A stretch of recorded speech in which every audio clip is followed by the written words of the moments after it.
be hero without a whopper of a party, and a hero party wouldn't be a hero party without fabulous shows.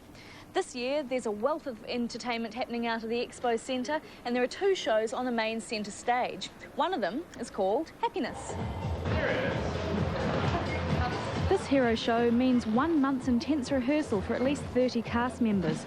Apart from their day-to-day work, a lot of these performers are in other shows throughout the festival, and most of them are in the parade. It's hot and hard work, and on the night, it'll all be over in 6 minutes. Make sure there's a big split in the middle, which there is, and that's where the monsters are coming through centre, okay? Well, Happiness is quite a mad show. It's basically just a mental, chaotic riot of colour. There's lots and lots of stuff happening. There's lesbian sailors, there's drag queen geishas, there's fluffy monsters that come out and do a dance. The whole thing's just about frivolity and just a good time, really, just to get everyone hyped. The whole song's basically about taking the community to the next stage. It's an encouraging, very up, very happy sort of song, and it's encouraging everybody to go to the next level. So I thought it was quite apt for the first show this year. 1, 2, 3, 4, 5, 6, and again. 1, 2, 3, 4, 5, 6, 7, marching boy. 1, 2, 3, 4, 5. Well, there's a range. It's everything from skimpy little G-strings right the way through to sailor pants, right through to sort of stylized kimonos. We're doing corsets, we're doing big wigs, just everything under the sun, really, within an Asian theme, kind of, yeah, lots of brocade, lots of colour.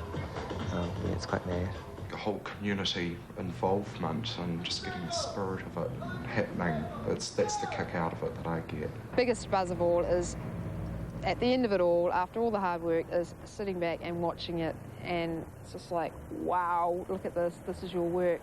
And of course the Hero Festival wouldn't be the same without its sporting events. There's the tennis tournament, the famous chocolate fish swim meet, and for those heroic butt shakers, heroic aerobics. Gay Games are held every 4 years. This year, 120 competitors are off to Amsterdam. And it's a really big event, the Gay Games. It's huge. It's much bigger than the Straight Olympics. There's 15,000 competitors involved, plus spectators, which makes it the biggest sporting event in the world. And where's the next one going to be, 2002? Sydney. Hey. And we'll have a much bigger team for that.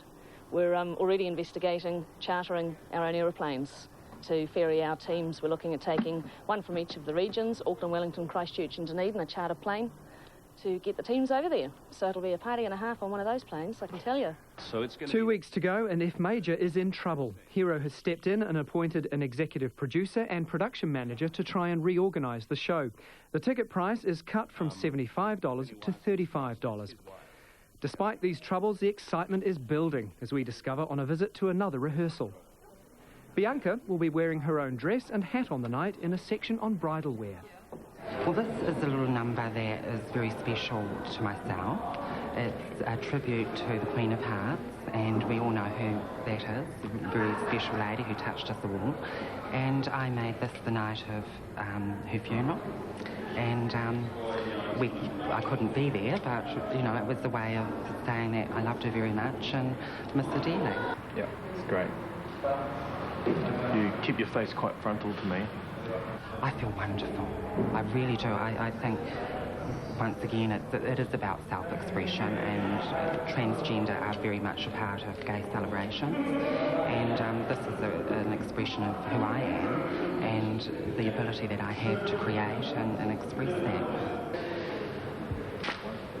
The festival is the growth area. You know, let's face it, the parade's for the straights, the parties can only go so far. The festival's where it's at. I mean, art and culture, it's really important. It's a very clever way to get that queer message out there.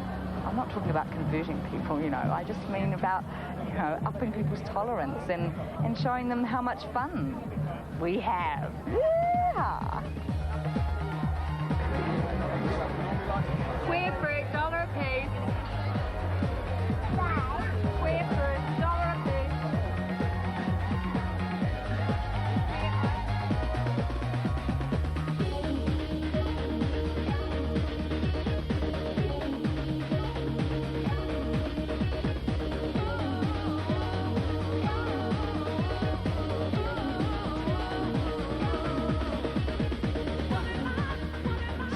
this is all about, the Party Drugs Project? Party Drugs Project is all around using the fact that because people are choosing to use drugs, then it's how they can use safely. It's an acceptance that use does happen, and we're on about making sure that people have the information so they can do it in the least harmful way. I arrived in Auckland last night, had a very unusual welcome. The customs people all moved in and took me off to a room and did a full search. Which, I don't know why, I sort of said, like, you know, what is it? And they said, oh, you just suit the profile. So that was quite an unusual coming into Auckland. Well, they think you're a gay man, might be hiding something up your bottom. Well, I don't know if they, oh, who knows, you know, but they actually said, well, with a festival time and a dance party, people arriving from Australia, we have this kind of look for a profile. And they said, you never know, you could have a bag full of ecstasy. And I said, one can only hope. This is a fundraiser for Herne Bay House. Herne Bay House is a house that cares for people with HIV. And everybody's getting their hair cut? Everyone's getting their hair cut for $30 a cut by the best hairdressers in Auckland. It costs you $100 to get some of these salons today, you can get it for $30. And cut hair on your day off in this heat? Oh, look, I figured I've got a skill and I'm healthy and I would like to come and help somebody else to raise some money for those less unfortunate than me. So here I am, and I'm loving it. I'm having a great time. Why you've chosen to have this done to yourself? There was no choice involved at all. It was a matter of sitting down and having the cut. How many Herne Bay House haircutting events have there been now? Well, this is the third one. And how does this one compare to the other three? I think this is the best. Yeah, we've done 276 haircuts so far, and it's only 25 to 3. And last year we did 300 the whole day, so this is the best. I mean, it's just fantastic, amazing, and they're still coming. And where does the money go? It all goes to Herne Bay House, every penny. Which is? It's the HIV/AIDS unit, a 6-bedroom villa in Herne Bay, Jervois Road, and it's we're the only one in the whole country. And it's pretty unique actually, because it's the only place, and we have 6 rooms and we take people for respite, convalescent, palliative and terminal care with HIV. So it's pretty unique to New Zealand. Tell me, Bimbo, what does hero mean for you? To be free, absolutely free, and to do so many makeovers. Coming up, marching girls and a Shortland Street star.